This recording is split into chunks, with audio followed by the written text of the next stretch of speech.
Now we will discuss about the human digestive system major components का breakdown. जैसा कि हमें पता है कि digestion के अंदर what we do, we always break the complex food या complex substances into the simpler substances. उसी तरीके से what are the different components and in what they will break और उन्हें break करने में कौन help कर रहा है. हमें पता है कि एंजाइम्स जो हैं वो हमें हेल्प कर रहे हैं इसके डिग्रेडेशन में, फूड को ब्रेक करने में, कॉम्प्लेक्स मटेरियल को सिंपल मटेरियल में चेंज करने में हमें जो हेल्प कर रहे हैं वो है एंजाइम्स, जो हमारी बॉडी के अलग अलग ऑर्गन्स में अलग अलग ग्लैंड्स के थ्रू सीक्रेट होते हैं. अब अगर आप देखो तो हमारा फूड जो है it contains 3 major complex components. 3 type के न्यूट्रिएंट जो बहुत ही कॉम्प्लेक्स है वो हमारे फूड के अंदर प्रेजेंट है और वो उन्हीं 3 के ऊपर हम डिस्कस करेंगे. Because you know in a balanced diet we have proteins, fats, carbohydrates, minerals, water and vitamins.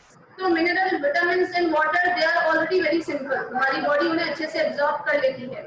लेकिन जो बाकी 3 चीजें हैं that is carbohydrates, proteins and fats.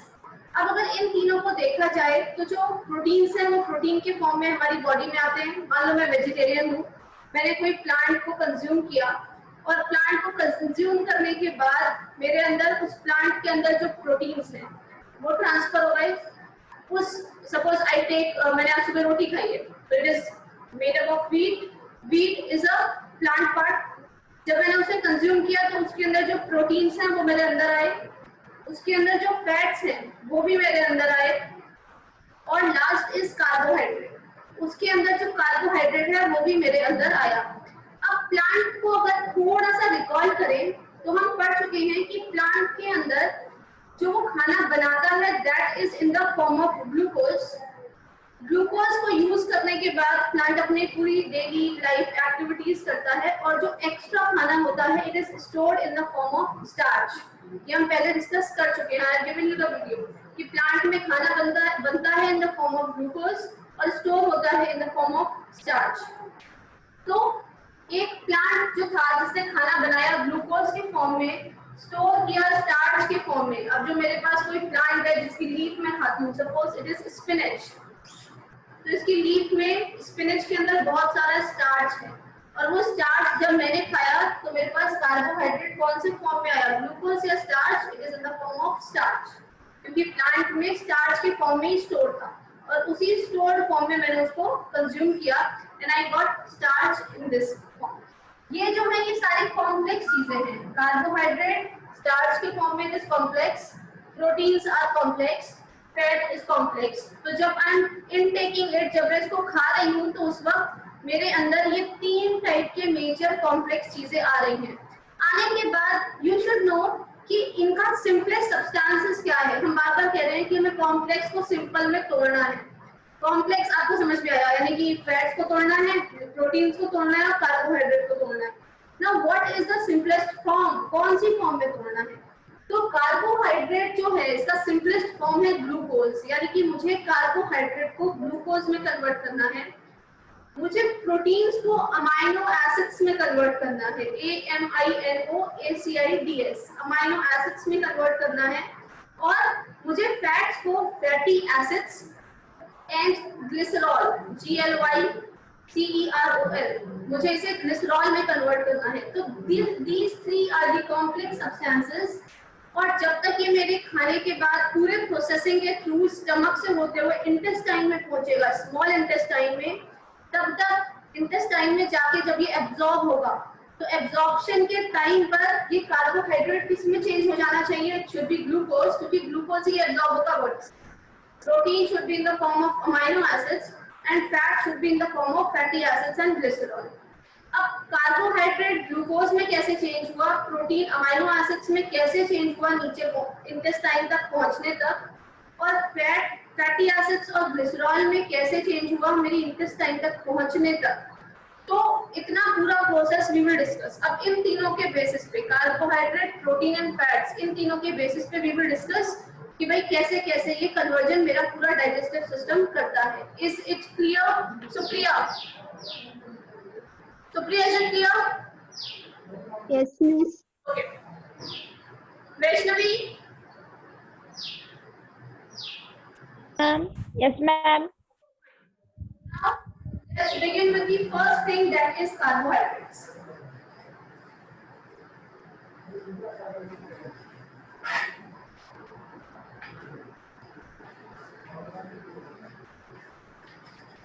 जब आप कार्बोहाइड्रेट्स की बात कर रहे हो तो आपके दिमाग में आ जाना चाहिए कि हमें क्या कन्वर्जन करना है।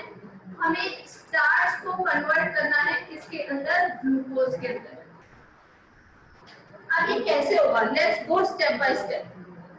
सबसे पहले आपके माउथ में you are having salivary amylase. अब देखो यहाँ पर ट्रिक क्या याद रखिए, द वर्ड अमाइलेज आपने 2 बार पढ़ा है, एक बार सलाइवरी अमाइलेज और एक बार पैनक्रियाटिक अमाइलेज। तो ये जो अमाइलेज वर्ड है ये हमेशा कार्बोहाइड्रेट के लिए यूज हो रहा है, यानी कि कार्बोहाइड्रेट पे कौन एक्ट करेगा, दोनों अमाइलेज, पहले सलाइवरी अमाइलेज और जब वो इंटेस्टाइन में पहुंचा तो आपका पैनक्रियाटिक अमाइलेज। तो देखो अगर if you see the diagram, mouth से esophagus, then this is your stomach followed by tube like structure, यहाँ पर एक पीछे से tube which is connected further, ये आपका पेनक्रियास, ये ट्यूब नीचे आके it will go into, यहाँ से आपका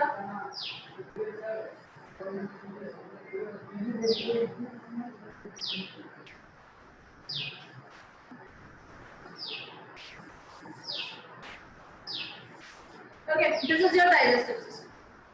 अब अगर इसके अंदर एक बार इसको देखो, अब सबसे पहला स्टेप कार्बोहाइड्रेट का कहाँ होगा, first step will occur in mouth. Mouth में यहाँ अगर आपका माउथ है तो माउथ वाले एरिया में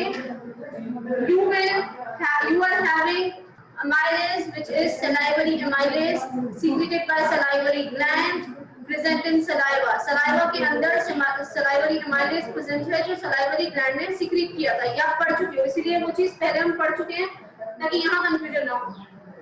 तो यानी कि माउथ में क्या होगा, कार्बोहाइड्रेट जो है मेरे पास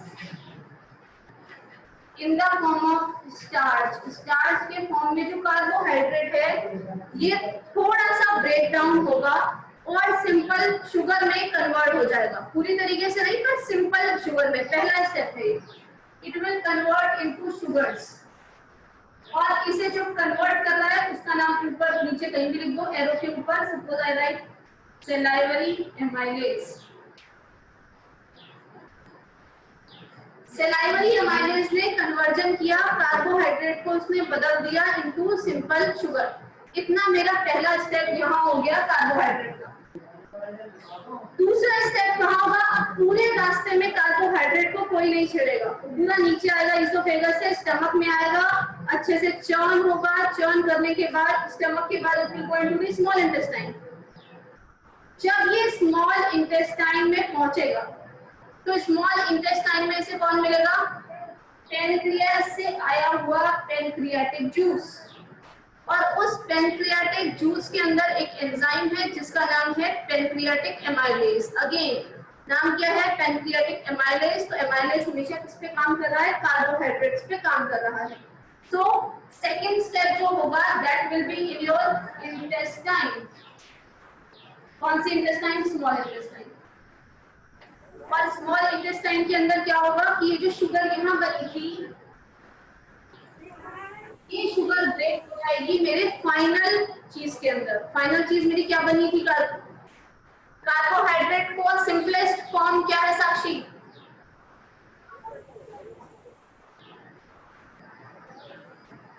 साक्षी हाँ मिस। कार्बोहाइड्रेट को किसमें चेंज होना है फाइनली, फाइनल प्रोडक्ट क्या बनना चाहिए, simplest form sugar ma'am. Sugar तो बन चुका है ऑलरेडी। और सिंपलेस्ट ग्लूकोज। क्या होगा, शुगर बनी हमारे पास और ये शुगर फाइनल स्टेप मेरे इंटेस्टाइन, क्योंकि इंटेस्टाइन के बाद मेरे पास कोई ऑर्गन नहीं है, क्योंकि यहीं से क्या होना है, सारे खाने को एब्जॉर्ब हो जाना है। तो फाइनली इंटेस्टाइन में पहुंच के with the help of pancreatic amylase, pancreatic amylase की हेल्प से this will convert into the final product which is glucose.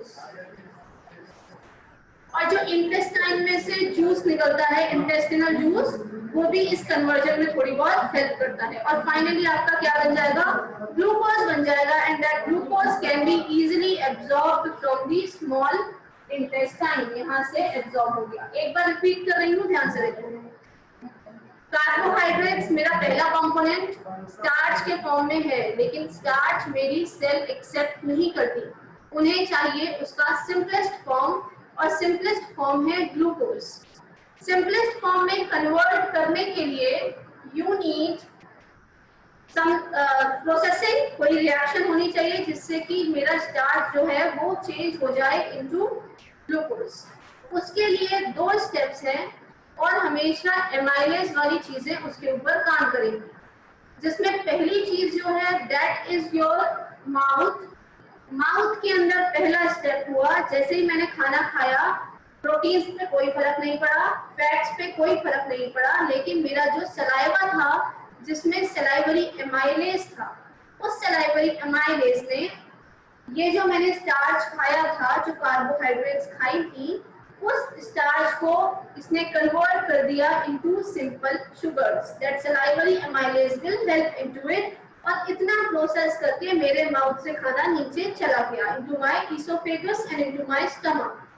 यहाँ पर रास्ते में कुछ नहीं हुआ उसके साथ। When it will go to the small intestine, तो ये जो पैनक्रियास पैनक्रियाटिक जूस सीक्रेट कर रहा है, उसके अंदर हम पढ़ चुके हैं 3 एंजाइम थे, ट्रिप्सिन, लाइपेज और पैनक्रियाटिक एमाइलेज। और हमें पता है हमें कौन सा यूज करना है, क्योंकि यहाँ भी एमाइलेज यूज हुआ है, तो मुझे यहाँ भी एमाइलेज यूज करना है।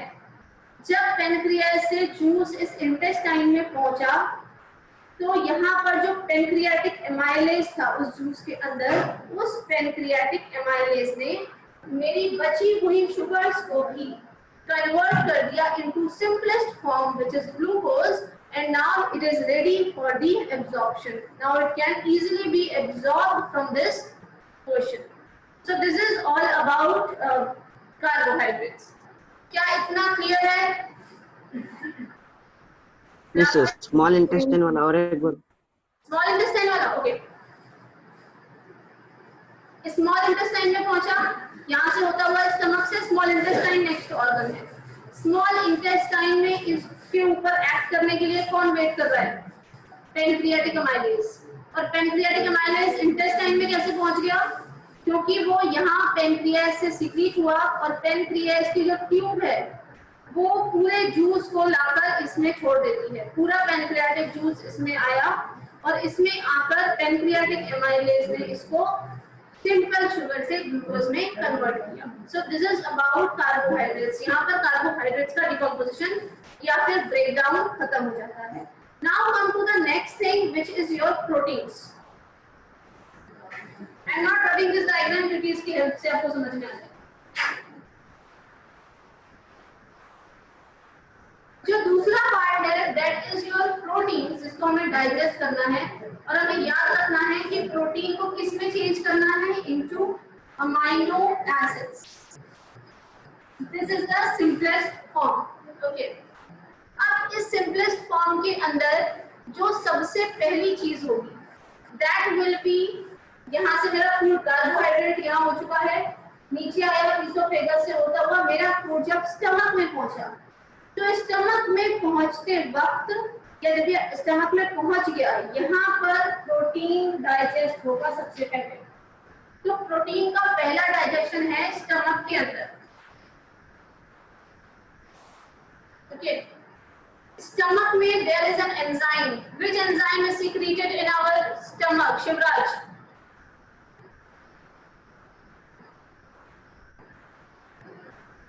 अनम्यूट योर माइक, जल्दी करो। मिस, स्टमक में कौन सा एंजाइम सीक्रेट होगा?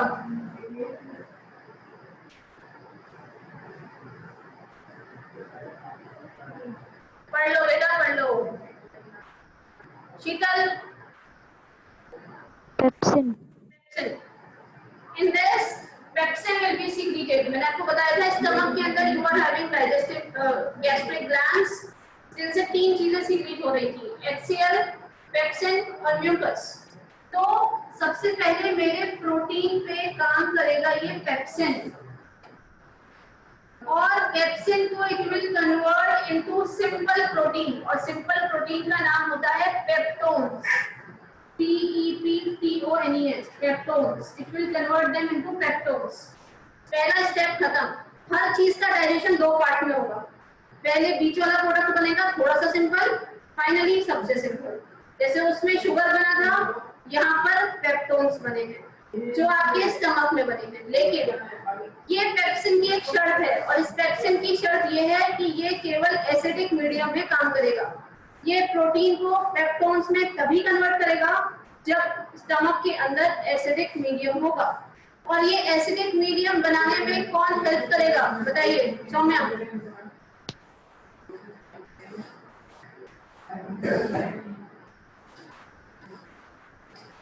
अनम्यूट योर माइक सौम्या, बताइए acidic medium. Yes, miss.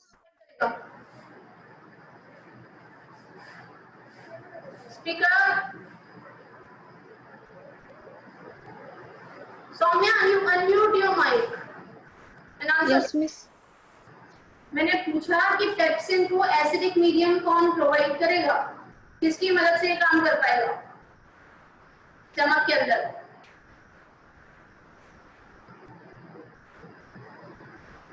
Swati,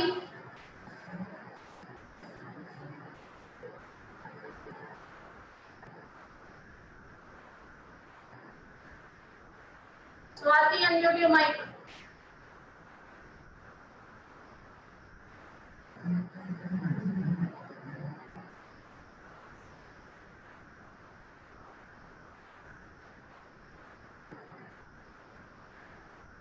very Swati unmute your mic बेटा, जल्दी करो।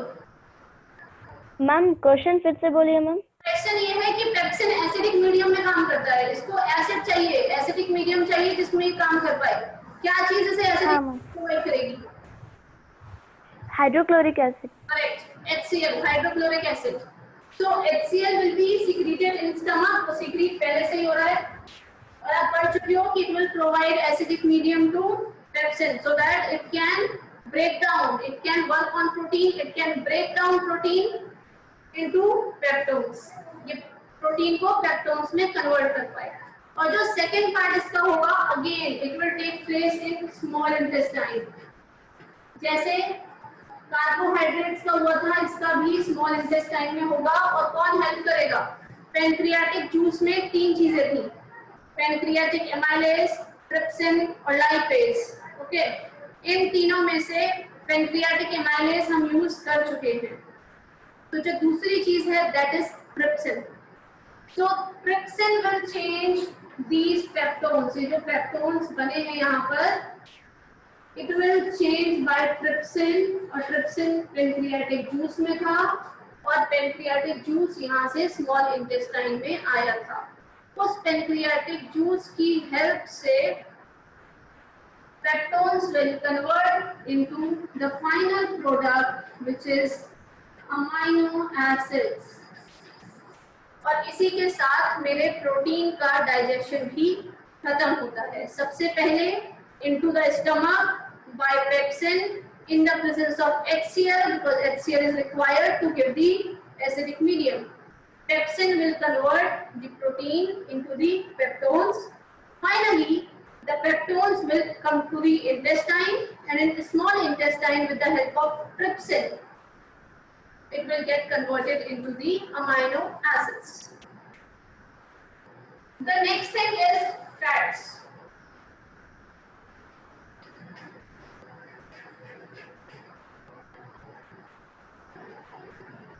अब फैट्स को जब आप कर रहे हो तो देखो, मेरा यहाँ से फूड स्टार्ट हुआ था, माउथ में कार्बोहाइड्रेट के ऊपर एक्शन हुआ, फैट के साथ कुछ नहीं हुआ। ईसोफेगस में कुछ नहीं होता, केवल ये इसके एक रास्ता है फूड को माउथ से स्टमक तक ले जाने का। स्टमक में प्रोटीन्स के ऊपर हुआ, बट प्रोटीन्स के अलावा स्टमक में हमारे ऊपर कहीं पर कुछ किसी और चीज के ऊपर एक्शन नहीं हुआ। Finally when you will come to the, अब मेरे पास आखिरी चीज क्या बची? ये 3 ऑर्गन हो गए, 1, 2 और 3। इन 3 ऑर्गन से होता हुआ जब फूड मेरे स्मॉल इंटेस्टाइन में जा रहा है, तो स्मॉल इंटेस्टाइन के अंदर this is the last option कि स्मॉल इंटेस्टाइन ही बचा है, रास्ते में तो कहीं कुछ हुआ ही नहीं। तो यानी कि फैट का जो पहला स्टेप होगा वो पहला स्टेप ही स्मॉल इंटेस्टाइन में होगा, क्योंकि स्मॉल इंटेस्टाइन तक रास्ते में उसके साथ कुछ भी नहीं हुआ है। तो now come to the small intestine, the first step of fats, और फैट्स को हमें फाइनली कन्वर्ट किसमें करना है? We have to convert these fats into fatty acids and glycerol. ये मैं भी आपको बता चुकी हूँ पहले। फैटी एसिड्स और ग्लिसरॉल की हेल्प से it will finally convert into fatty acids and glycerol. Now let's go with the first step of fat digestion. सबसे पहला स्टेप ही कहां पर हो रहा है? Small intestine.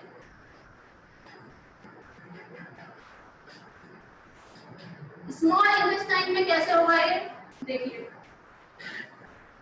मेरा फैट जब स्मॉल इंटेस्टाइन में पहुंच गया, अब फैट्स को डाइजेस्ट करने के लिए मेरी स्मॉल, अब देखो खाना मेरा यहाँ से होता हुआ आ रहा था, यहाँ HCl आ गया था, ये ना यानी मेरा खाना कैसा हो गया था? एसिडिक। लेकिन अब जब ये स्मॉल इंटेस्टाइन में पहुंचा और इस फैट पे अगर मुझे काम करना है तो I need alkaline medium. Alkaline medium का मतलब होता है बेसिक, जबकि मेरा खाना कैसा हो चुका है यहाँ पर? Acidic medium. तो ये बेसिक मीडियम कैसे आएगा? ये बेसिक मीडियम में एसिड वाले खाने को बेसिक में कैसे चेंज करूंगी? बेसिक को you can also call alkaline. Acidic का उल्टा होता है एल्कलाइन। खाना बहुत एसिड वाला था, अब उसे एल्कलाइन होना है, अब उसको बेसिक होना है। तो इसके लिए ये जो लिवर है इससे सीक्रेट हो रहा है bile juice, you know it very well. इससे सीक्रेट हुआ, इसमें आके स्टोर हुआ। इस बाइल जूस और इस लिवर और इस गॉल ब्लैडर की ये जो ट्यूब है, ये भी फाइनली कहाँ आ रही है? इंटेस्टाइन में आ रही है। ओके, इस बाइल जूस ने क्या काम किया? पहला काम, मतलब जो बाइल जूस का काम है, बाइल जूस का काम ये है कि इसने ये जो एसिड वाला फूड था इसको एल्कलाइन बना दिया। जैसे ही मेरा खाना स्मॉल इंटेस्टाइन में पहुंचा, मेरे लिवर ने बाइल जूस दिया, उस बाइल जूस ने उस फूड का एसिडिक नेचर खत्म किया और उसे बेसिक बना दिया, उसे एल्कलाइन बना दिया, जिससे कि मेरे फैट अच्छे से डिकम्पोज हो पाए। फैट्स का ब्रेकडाउन करना है अभी मेरे को। अब इस बाइल जूस का तो ये काम हो गया। बाइल जूस के अंदर एक चीज होती है which is bile salts. Bile के कुछ सॉल्ट्स हैं जो इसमें प्रेजेंट हैं, और उस बाइल जूस या बाइल सॉल्ट्स की मदद से मेरे ये जो फैट्स हैं इनके फैट ग्लोब्यूल बनेंगे। What is fat globules?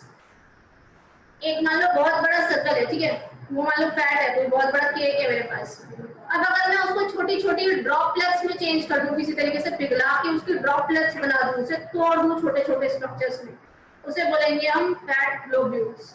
और इस फैट ग्लोब्यूल बनाने का काम कौन कर रहा है? बाइल सॉल्ट, जो किसमें प्रेजेंट था? बाइल जूस के अंदर। And this process of breakdown of fats is known as emulsification.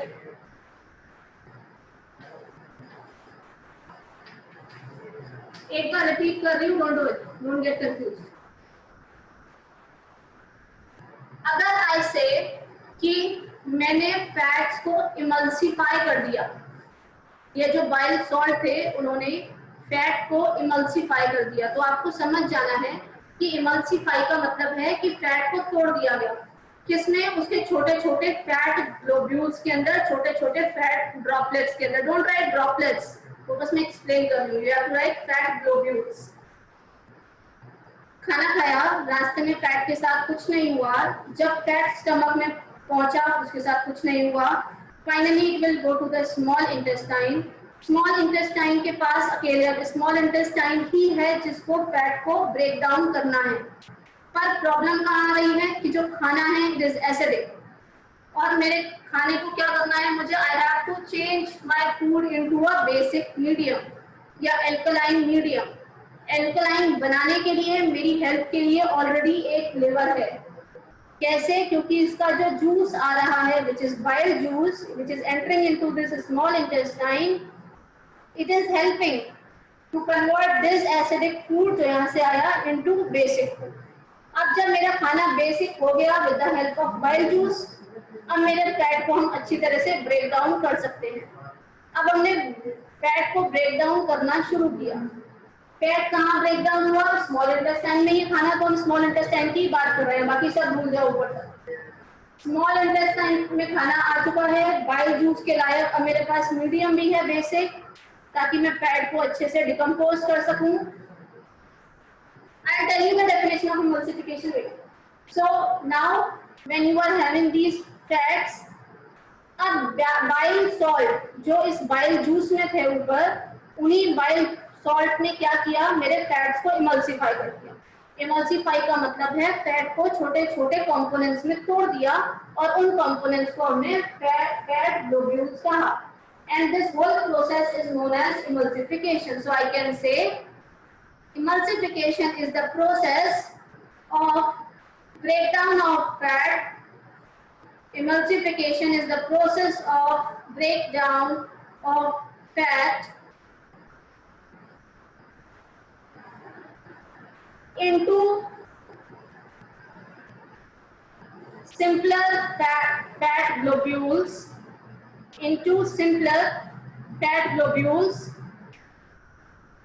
with the help of bile salts,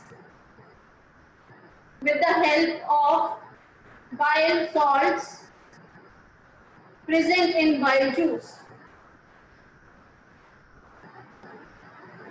Breakdown of fats into simpler fat globules with the help of bile salts present in bile juice. This is known as emulsification.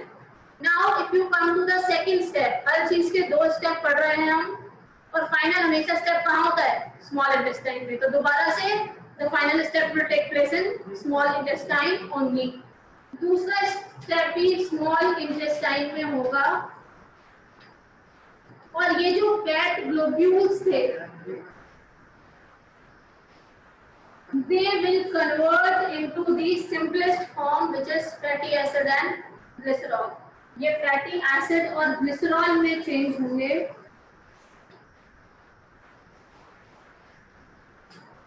With the help of another enzyme, एक ही enzyme बचा है। Who will name that enzyme? जल्दी से mic on करो और बताओ किस enzyme की प्रेजेंस से होगा? Lipase, correct. Lipase. Okay, so carbohydrate pancreatic amylase की हेल्प से हुआ था, ट्रिप्सिन प्रोटीन्स किया था उसने, और last is lipase. So in the presence of lipase, fat globules जो थे मेरे पास छोटे छोटे सिंपल फॉर्म, वो और ज्यादा simple form which is fatty acid and glycerol, उसमें पूरी तरीके से कन्वर्ट हो जाएंगे। So with this your topic of human digestive system is finished. एक बार आज वाले लेक्चर को रिपीट कर रही हूँ। I am having 5-6 minutes, so let me revise it. We were in the starting, we were talking about 3 major type of food nutrients जिसको हमें change करना है, लेकिन वो कॉम्प्लेक्स, जब हमने उन्हें खाया तो वो कॉम्प्लेक्स फॉर्म में थे, जैसे कि starch which is a carbohydrate, protein and fats. अब इन तीनों को मुझे ब्रेक डाउन करना है इंटेस्टाइन तक पहुंचने तक, जिससे कि इंटेस्टाइन में पहुंचने पर वो अच्छे से एब्जॉर्ब हो जाए। तो सबसे पहले कार्बोहाइड्रेट को हमने पिक किया। हमने ये देखा कि इन तीनों में 2 स्टेप है। पहले स्टेप में थोड़ा थोड़ा सिंपल हो रहा है, दूसरे स्टेप में पूरी तरीके से ब्रेक डाउन हो रहा है। और हमने एक और कॉमन चीज देखी कि चाहे कार्बोहाइड्रेट हो, चाहे प्रोटीन हो, चाहे फैट हो, तीनों का फाइनल स्टेप है, वो तीनों फाइनल स्टेप्स हमारे स्मॉल इंटेस्टाइन के अंदर होते हैं, जिसके अंदर अगर आप कार्बोहाइड्रेट को ले लो तो पहला स्टेप कार्बोहाइड्रेट का हमारे माउथ में हुआ with the help of salivary amylase. जिसमें सिंपल शुगर बनी। फाइनली दूसरा स्टेप इंटेस्टाइन में हुआ with the help of pancreatic amylase, और शुगर फाइनली ग्लूकोज बना दिया उसने। दूसरी चीज प्रोटीन्स, पहला स्टेप स्टमक में हुआ with the help of pepsin और बना पेप्टोन्स। पेप्सिन ने हेल्प किया, पेप्सिन ने एक्ट किया एसिडिक मीडियम में, जिसके लिए हमारे पास HCl था। दूसरा स्टेप दोबारा से स्मॉल इंटेस्टाइन में, स्मॉल इंटेस्टाइन में वो जो पेप्टोन थे वो फाइनली अमाइनो एसिड्स में कन्वर्ट हुए और उन्होंने हमारे प्रोटीन्स को, पेप्टोन्स को अमाइनो एसिड्स में चेंज कर दिया with the help of enzyme trypsin. तीसरी चीज बची फैट। फैट हमारी दोनों स्टेप उसके स्मॉल इंटेस्टाइन में हुए। पहली बार में बाइल जूस ने पहले मीडियम को बेसिक बनाया, फिर उसमें जो बाइल सॉल्ट थे उन्होंने फैट को फैट ग्लोब्यूल में बदल दिया, फैट को इमल्सिफाई कर दिया। फाइनली दूसरे स्टेप में उसी स्मॉल इंटेस्टाइन में जो पैनक्रियाटिक जूस का एक एंजाइम बचा था लाइपेज, उसने उस फैट ग्लोब्यूल को फाइनल प्रोडक्ट जो कि हमारे पास फैटी एसिड्स एंड ग्लिसरॉल है उसमें चेंज कर दिया। मैम से the difference between pepsin and trypsin. Pepsin का जो काम है वो है प्रोटीन का पेप्टोन में चेंज करना। प्रोटीन के ऊपर उसने एक्ट किया इन एसिडिक मीडियम, चेंज कर दिया। पहला डिफरेंस हो गया कि जो पेप्सिन है वो प्रोटीन को चेंज करता है पेप्टोन के अंदर, जबकि जो ट्रिप्सिन है वो पेप्टोन को चेंज करता है अमाइनो एसिड्स के अंदर। दूसरी चीज, पेप्सिन हमेशा स्टमक में सिक्रीट होता है, पेप्सिन एंजाइम जो है वो हमारे पैनक्रियास में सिक्रीट होता है। पेप्सिन स्टमक में ही काम करता है, जबकि ट्रिप्सिन स्मॉल इंटेस्टाइन में पहुंचने के बाद काम करता है। पेप्सिन एसिडिक मीडियम में काम करता है, trypsin does not require acidic medium. So these are the basic differences. What happens if the mucus is not secreted by gastric glands? अगर mucus secrete नहीं होगा हमारी gastric gland के अंदर तो हमारा जो stomach की walls है वो burn हो जाएंगी, और burn होने के बाद क्या होता है, कई बार आपकी stomach की walls के ऊपर छोटे छोटे जैसे आप जल जाते हो तो blisters पड़ जाते हैं, उसी तरीके से ulcers बन जाते हैं। ULCERS ulcers. ये अल्सर्स बनते हैं हमारे स्टमक के अंदर। अगर म्यूकस नहीं होगा हमारी वॉल्स जो हैं स्टमक की, they will get burn and ulcers will be form. Second part of fats. Second part के अंदर पहले पार्ट में स्मॉल इंटेस्टाइन में एमल्सिफिकेशन हो गया, दूसरे पार्ट में मेरा फैट स्मॉल इंटेस्टाइन के अंदर ही है, और ये जो फैट ग्लोब्यूल थे वो फैट ग्लोब्यूल बन चुके हैं स्मॉल इंटेस्टाइन में ही। अब इस पैनक्रियास से मेरा पैनक्रियाटिक जूस इस स्मॉल इंटेस्टाइन में आ रहा है, जिसके अंदर 3 एंजाइम थे, pancreatic amylase, trypsin, lipase. Pancreatic amylase carbohydrate में यूज हो चुका है, ट्रिप्सिन प्रोटीन में यूज हो चुका है, तो बचा क्या lipase. That lipase will change these fat globules जो पहले वाले स्टेप में बने हैं, उन फैट ग्लोब्यूल्स को ये फाइनली सिंपल प्रोडक्ट क्या है, मेरा फाइनल प्रोडक्ट है फैटी एसिड एंड ग्लिसरॉल, उसमें कन्वर्ट कर देगा। How does lipase work on fat globules? It is simply जिस तरीके से पेप्सिन काम कर रहा है, it is in basic medium. बस इतना याद रखना है कि बेसिक मीडियम में ये काम करेंगे और कन्वर्जन होगा। इसके अंदर कोई डिटेल्स में आपको स्ट्रक्चर वाइज याद नहीं करना है। जैसे पेप्सिन प्रोटीन पे काम कर रहा था, जैसे पैनक्रियाटिक एमाइलेज काम कर रहा था, जैसे कि ट्रिप्सिन काम कर रहा था, and the same way lipase will act on fat globules. Okay, so the time is up. Revise this topic. इस टॉपिक के नोट्स में ऑलरेडी डाल चुकी हूँ, उसको अच्छे से एक बार रीड कर लो, पढ़ लो, और in the next class we will begin with respiration. Thank you.